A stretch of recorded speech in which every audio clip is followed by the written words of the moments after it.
আসসালামু আলাইকুম viewers, welcome back to my another new video. আজকে আমরা একটি গুরুত্বপূর্ণ ইংরেজি স্ট্রাকচার ক্লাস নিয়ে আলোচনা করব। Okay viewers, let's get started.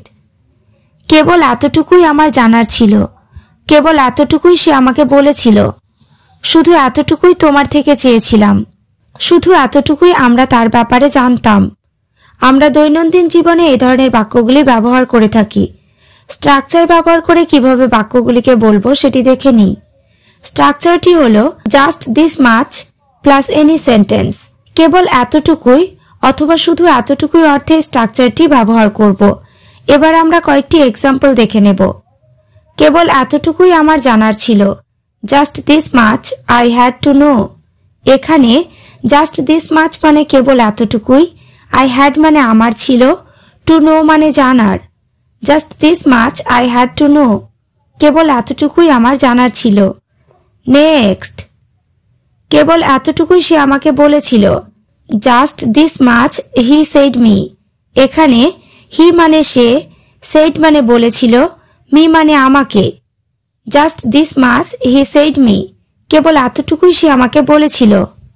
Next, শুধু এতটুকুই তোমার কাছ থেকে চেয়েছিলাম, just this much I wanted from you.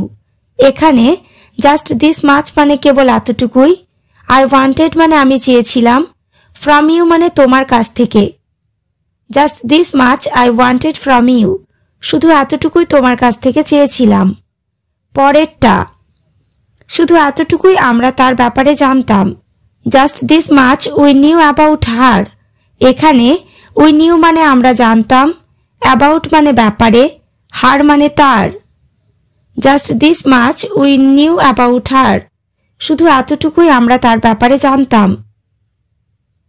শুধু এতটুকুই আমি শুনেছিলাম, just this much I heard. এখানে জাস্ট দিস মাচ মানে শুধু এতটুকুই, আই হিয়ার্ড মানে আমি শুনেছিলাম। Just this much I heard, শুধু এতটুকুই আমি শুনেছিলাম। এবার তোমরা স্ট্রাকচার ক্লাসটি ভালোভাবে বুঝতে পেরেছ। তাহলে কেবল এতটুকুই তোমার বলার ছিল, শুধু এতটুকুই আমি শিখেছি। বাক্যগুলি ইংরেজিতে কি হবে কমেন্ট বক্সে কমেন্ট করে জানিও। ওকে ভিউয়ার্স, আজ এই পর্যন্ত। চ্যানেলটিতে নতুন হলে চ্যানেলটি সাবস্ক্রাইব করো, লাইক শেয়ার কমেন্ট করতে ভুলো না।